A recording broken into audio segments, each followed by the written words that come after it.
Olá, sejam todos bem-vindos ao canal Histórias Estranhas, um lugar onde tudo pode acontecer e tudo é possível. Antes de qualquer coisa, já te peço um minutinho para se inscrever no nosso canal, deixar seu like e deixar um comentário, além de compartilhar esse canal com pessoas que também gostem de histórias assustadoras.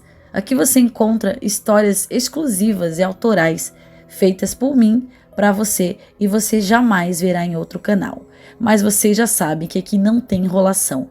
Coloque logo seu fone de ouvido, pegue o seu café com leite e vamos para as histórias de hoje. A Cidade dos Desejos. Pedro Ramírez e sua família haviam finalmente conquistado um sonho. Uma casa em Alvorápolis, a cidade mais disputada do país. Durante anos, aquele nome ecoara nas propagandas, nos noticiários, nos fóruns online, como a melhor qualidade de vida, o lugar onde todos querem morar, a cidade perfeita. Mas poucos conseguiam uma vaga para morar lá. Era preciso uma rigorosa triagem, meses de espera e um investimento altíssimo. Agora, Pedro, sua esposa Clara e os 3 filhos, Davi de 15 anos, Júlia de 10 e Lucas de 5, dirigiam pela estrada impecável que levava até a cidade de Alvorápolis. O céu azul sem nuvens, a vegetação meticulosamente aparada ao longo do caminho, tudo aquilo parecia perfeito demais. Olha isso, gente, parece coisa de filme, Clara comentou encantada. Finalmente um lugar onde a gente poderá viver tranquilamente, Pedro respondeu, sentindo um orgulho genuíno. Afinal, ele trabalhara muito duro para viver aquilo. Davi, do banco de trás, olhava o celular. E por que essa cidade não tem quase nada na internet, hein? Pedro riu. Talvez porque quem mora aqui nunca quer sair. Mas Davi franziu a testa. Não era bem isso. A cidade aparecia em propagandas, mas faltavam relatos reais de moradores, fotos pessoais, postagens espontâneas. Isso era mesmo estranho. Ao passarem pela porta de entrada, Clara segurou a mão de Pedro. Uma grande placa reluzente os recebeu dizendo: Bem-vindos a Alvorápolis, onde a vida é perfeita.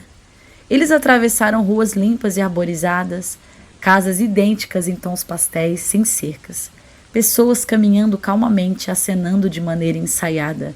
Algo nessa uniformidade assustava Davi. Olha, isso me lembra aquelas propagandas de condomínio de luxo, ele murmurou.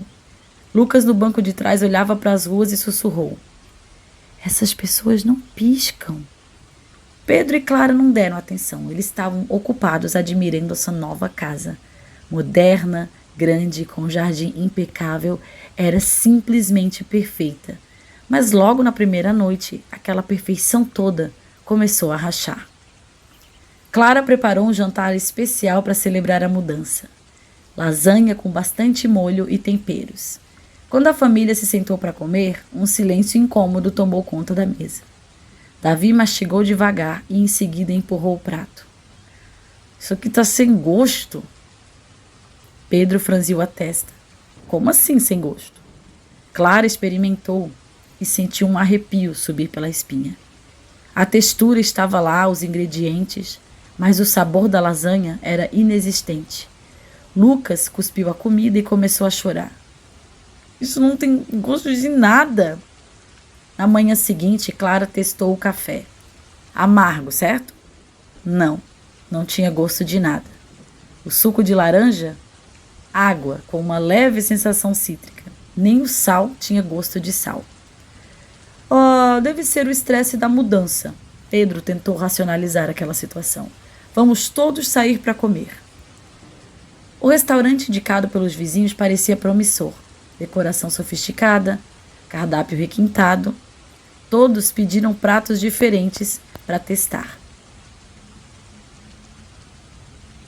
Mas o mesmo fenômeno se repetiu. Meu Deus, isso não faz sentido! Clara murmurou olhando ao redor. As outras mesas estavam todas ocupadas por moradores da cidade.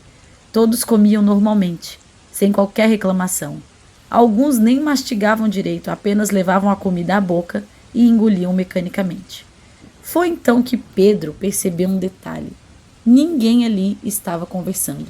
Era um restaurante lotado, No entanto, o único som era o dos talheres tocando os pratos. Um garçom se aproximou sorridente demais. Tudo certo com a refeição? Pedro hesitou. Olha, a comida tá um pouco diferente. O garçom inclinou a cabeça de um jeito estranho e disse: Vocês vão se acostumar. Ao voltarem para casa, Clara notou uma vizinha parada na calçada. A mulher de vestido azul claro tinha um sorriso fixo e assustador. Olá, bem-vindos a Alvorápolis. Vocês vão amar aqui. Pedro sorriu sem graça. Obrigada, é um prazer. Clara tentou puxar assunto sobre o mercado, sobre a comida, mas a mulher apenas riu, como se não tivesse entendendo o que ela estava falando. Vocês vão amar aqui, a mulher repetiu. Júlia segurou a mão da mãe nervosa. Quando entraram em casa, Lucas se virou para a porta e sussurrou. Mamãe, ela ainda está lá parada olhando. A partir daí a estranheza só aumentou. Júlia jurou ter ouvido passos na casa à noite. O relógio de parede, certo dia, rodou ao contrário por alguns segundos, antes de se corrigir. Pedro levou o carro para abastecer e notou algo estranho. Ninguém entrava ou saía da cidade. Os carros apenas circulavam, repetindo trajetos idênticos. Alvorápolis é bem tranquilo, né não? Comentou Pedro com o frentista. O homem o encarou por um longo momento. Aqui ninguém nunca sai. Pedro sentiu um calafrio estranho e decidiu pesquisar a fundo sobre a cidade. Vasculhou arquivos públicos e descobriu algo alarmante. Antes de 20 anos atrás, Alvorápolis nem existia. Não havia nenhum registro de fundação, nenhuma história, nenhuma notícia. Outro dia, ele encontrou um homem idoso na biblioteca. Esse homem idoso parecia diferente dos outros moradores. Parecia mais humano. Você tem que sair daqui, sussurrou o homem. Pedro se aproximou dele e disse: O que está acontecendo? Essa cidade não é real. É um experimento. Experimento do quê? O homem hesitou. Para os substitutos. Diante dessa informação tão confusa, Pedro correu para casa, decidido a ir embora com sua família. Mas ao chegar, Clara e as crianças estavam estranhos. Estavam sorridentes demais. Amor, senta um pouco, Clara disse. Você vai se acostumar. Pedro então gelou. E os olhos de sua família estavam fundos, vazios. Lá fora os vizinhos se reuniam, todos sorrindo, imóveis. Foi quando Pedro viu ele mesmo, na frente de sua casa, uma cópia exata dele, com a mesma roupa, os mesmos traços. Você demorou para entender, disse o sósia, mas não se preocupe, você vai se acostumar. Pedro tentou correr, mas mãos muito fortes o seguraram. Ele gritou, lutou, mas foi arrastado para dentro da casa. Na manhã seguinte, um novo Pedro saiu para cortar a grama, e os vizinhos acenaram para ele sorrindo.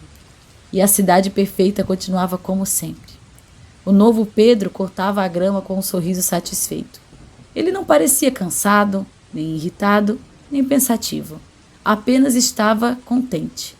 Na janela da casa, Clara observava tudo com um olhar vazio.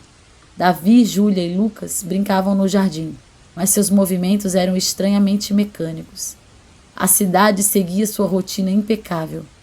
Pessoas caminhavam em horários meticulosamente calculados, carros seguiam trajetos idênticos, ninguém demonstrava pressa, raiva ou tristeza.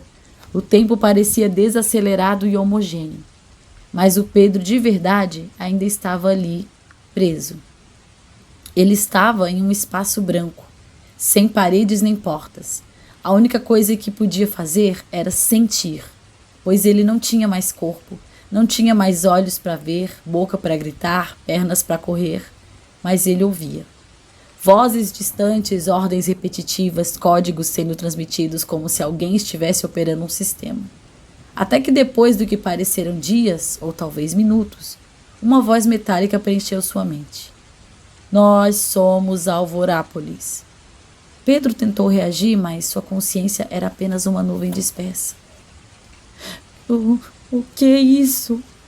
O que está acontecendo comigo? A voz respondeu sem emoção. Você foi processado.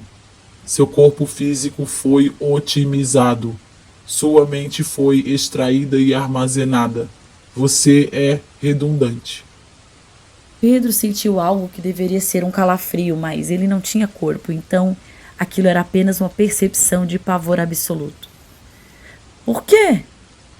O projeto exige perfeição e humanos são imprevisíveis.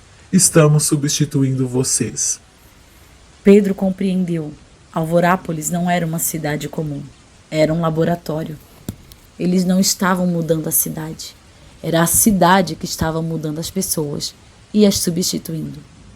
Lá fora, o novo Pedro entrava em casa e beijava Clara. Como foi o seu dia, meu amor? Ela perguntou com um sorriso vazio. Foi perfeito, como sempre. Ele respondeu como se lesse um roteiro. Davi recebeu uma notificação no celular. Uma mensagem automática do sistema da cidade. Alvorápolis está expandindo. Novos moradores serão bem-vindos em breve. E enquanto Pedro Real gritava no vazio onde sua mente fora aprisionada, as propagandas continuavam a aparecer pelo país. Alvorápolis, onde a vida é perfeita. E novas famílias chegavam, sem imaginar que nunca mais poderiam sair dali.